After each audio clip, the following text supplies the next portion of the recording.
Sobrang high pressure. Isang kamay kayo para hindi masyado mabigat. Mabilis ang hagod lang. So, dito may mga option.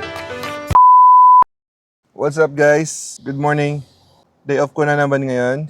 And for today's video, ipapakita ko sa inyo kung paano mag-car wash dito sa Amerika. Dito sa LA. Mabilis lang to.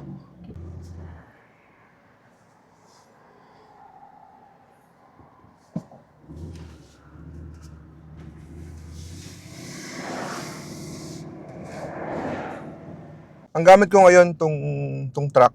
Kapag nagpapa-car wash ako dito sa LA, hindi ako gumagamit ng automatic. Pero kapag yung gamit ko, yung maliit, yung car ni Mrs., yun yung gamit namin pang car wash kasi mabilis lang. Parang 2 minutes lang ika-car wash na yung car mo. Dito malapit lang yung car wash sa amin, parang 2 minutes drive lang. Parang 5 minutes or 3 minutes drive lang.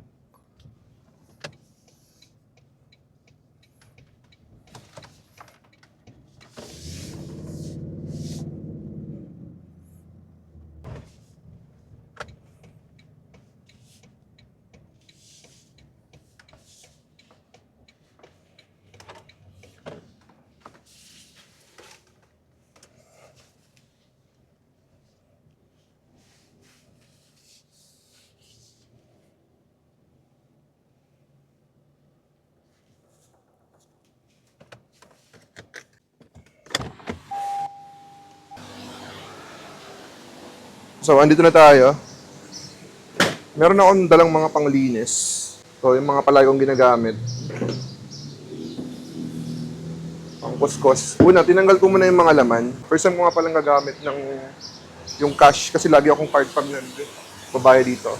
Tingnan ko kung meron silang pang palit ng cash. So, yung bill changer nila, pang $10 lang. $1, $5, 10, saka 20. Puro 100 yung dala ko. Siguro magka-card na lang ako. Oh, wala. Puro mga 100.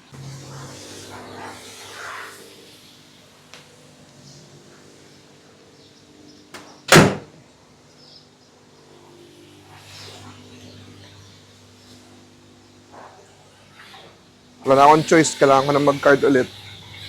Kala ko pa naman pwede kong mapapalitan yung cash. So, card tayo ngayon.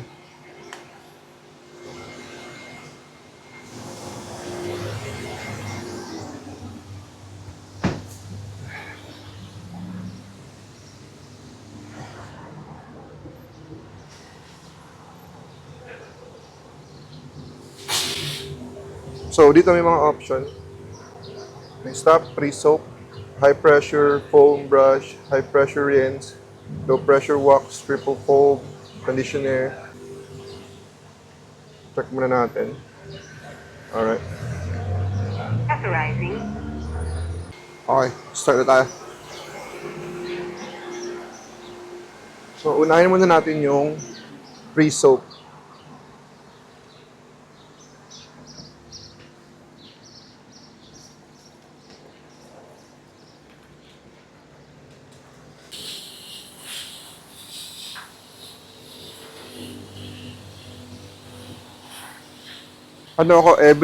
Siguro once a month o twice a month lang ako nagpapa-car wash. Bihira lang kasi hindi naman ganun ka-alikabok dun sa pwesto namin. Hindi naman kami nasa open space yung parking. Saka man nilalagay akong treatment na kapag nabasa siya, parang mag-i-slide lang yung tubig.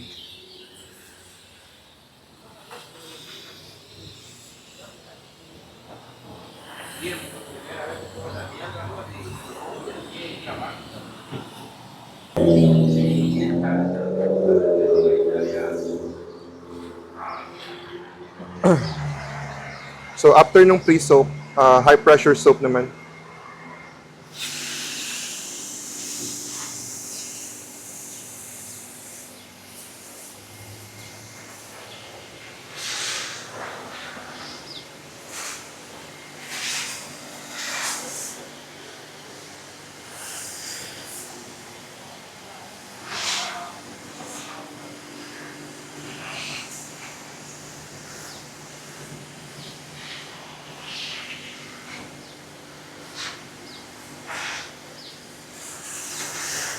Maganda maglinis dito kapag may kasama ka kasi mas mabilis. Dito kasi per oras yung linis mo.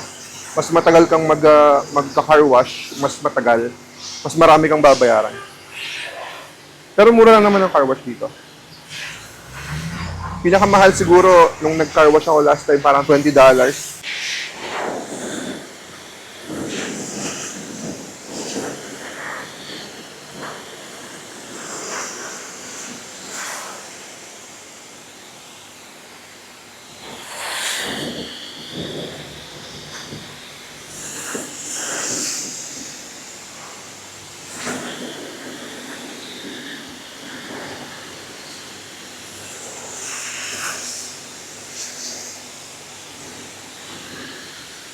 Sobrang high pressure. Tanggal talaga yung dumi dito.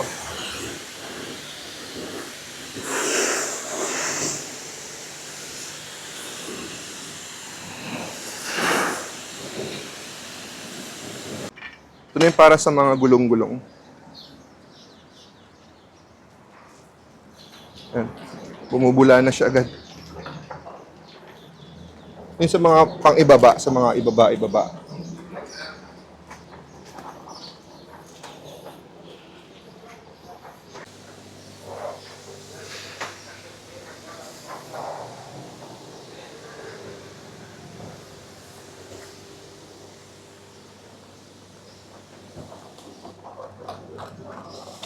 Kapag gagawin kayo nito, hawak kayo sa gitna.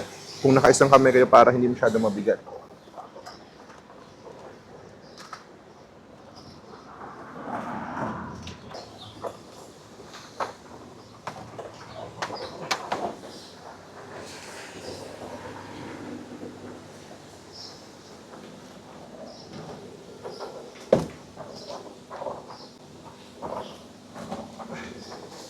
Ganun lang.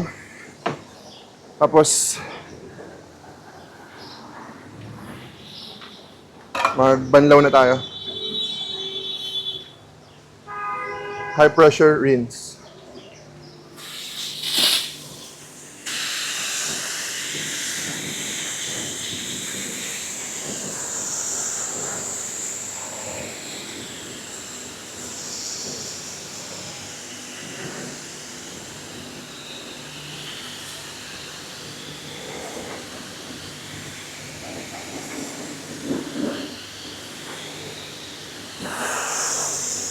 Kung mapapansin nyo, parang nag-i-slide pa rin yung tubig. Kasi mayroon akong treatment na nilagay nung nakaraan. Ayun na. Parang hindi ko makapit yung dumi.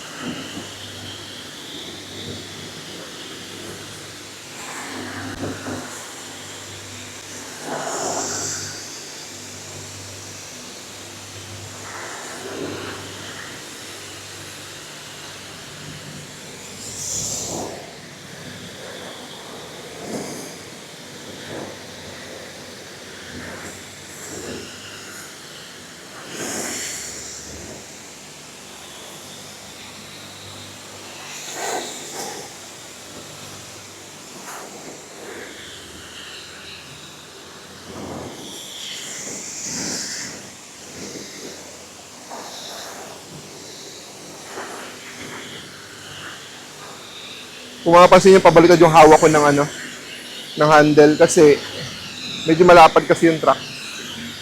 Kaya hindi abot, ayun o. Hindi abot.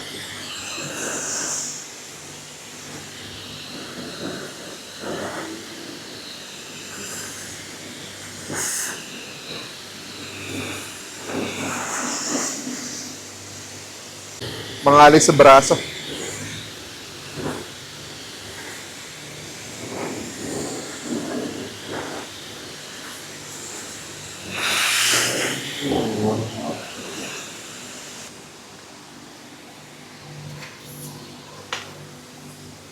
Okay.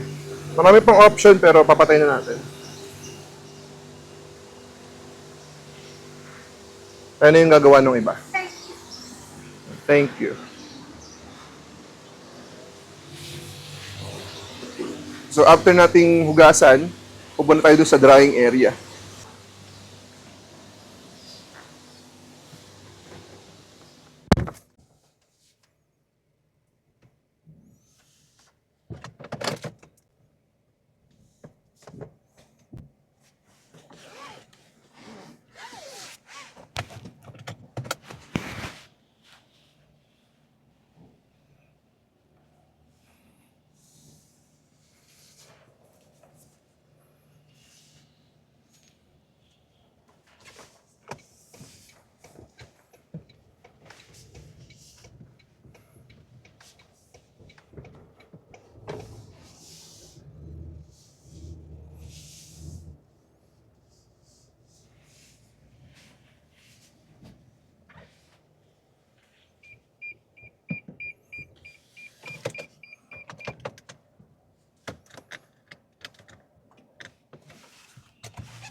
So ito yung gamit kong pan-dry.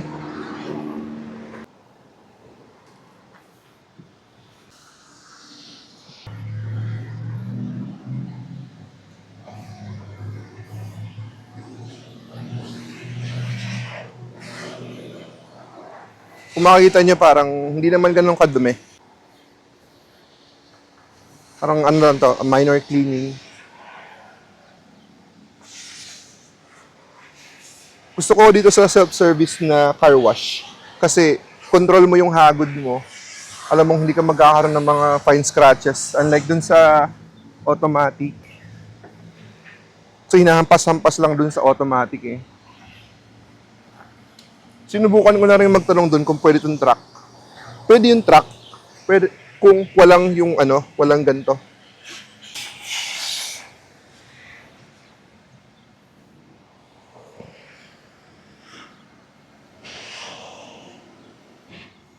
Effective din yung treatment na nilagay ko kasi nakatanggal talaga yung mga acid, watermarks.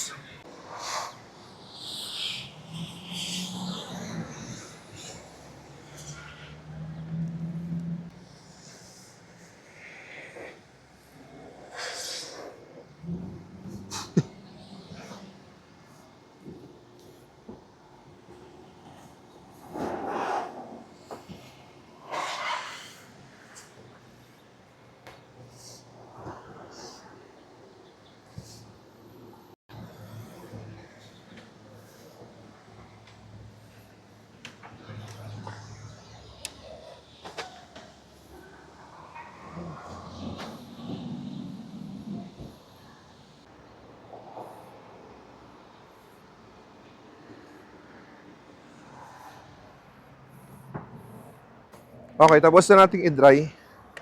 Isunod na natin yung gulong.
Mabula.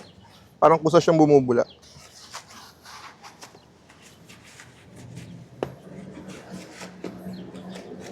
Make sure yung gagamitin nyo yung yung malambot lang na pang brush. Kasi sensitive yung mga rims. Baka matanggal yung pintura, baka magasgasan.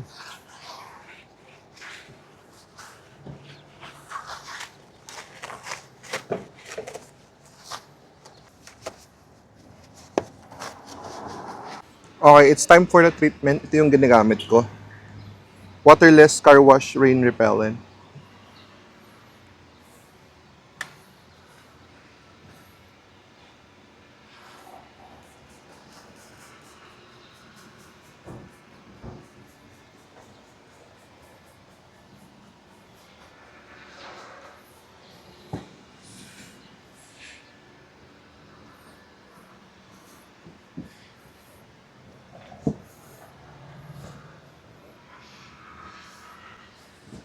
Mabilis ang hagod lang.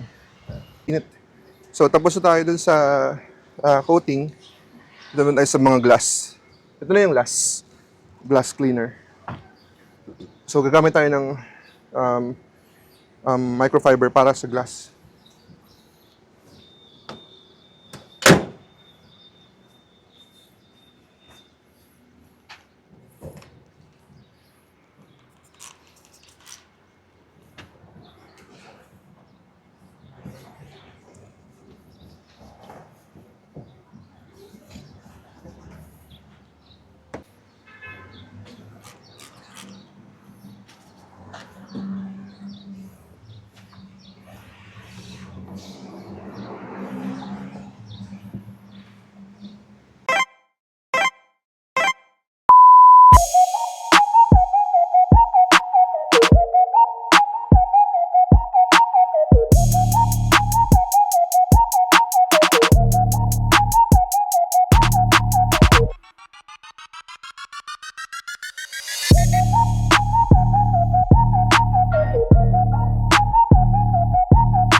So ayun lang guys, ganun lang kadali mag car wash dito sa LA. Kanya-kanyang diskarte naman yan, pero ganun kasi yung akin, para mas matagal siyang malinis. So minsan mo lang naman siya lilinisin, edi sagarin mo na. Pero kapag tinatamad ako, yung ginagawa ko parang yung ano lang, yung wash lang, walang punas-punas, dadalhin ko lang doon, isprayan ko lang, ganun lang. Siguro lahat-lahat inabot ako ng 30 minutes. Kasi natagalan ako doon sa mga punas-punas. So nagastos ko lang. So sa wash parang naka less than 10 minutes lang ako. Siguro $10 to $15 lang inagastos ko doon. Madaming ano dito, car wash area sa LA. Parang every 0.5 miles mayroong self-service na car wash palagi. Eh, yun kasi yung pinakamalapit, kaya yung pinupuntahan ko palagi. Pero kung tinatamad ka, gusto mo mag-subscribe doon sa car wash, automatic car wash, mas maganda. $29 lang yun doon sa alam ko ha. $29 lang yun for 3 months. After noong 3 months ng $29, magiging na siyang $49. So mga $50 per month yung babayaran mo. Ayun kasi parang dadaan ka lang doon, babasain lang yung car mo, pupunasan lang ng automatic, na hiyahampas-hampasin lang, mabilis lang.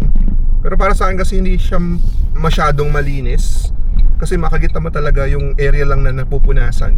Unlike kapag pinunasan mo siya ng sarili mo, alam mo kung saan talaga yung may madumi, may malinis. Ayun lang guys, thank you for watching. See you on my next video. Bye bye.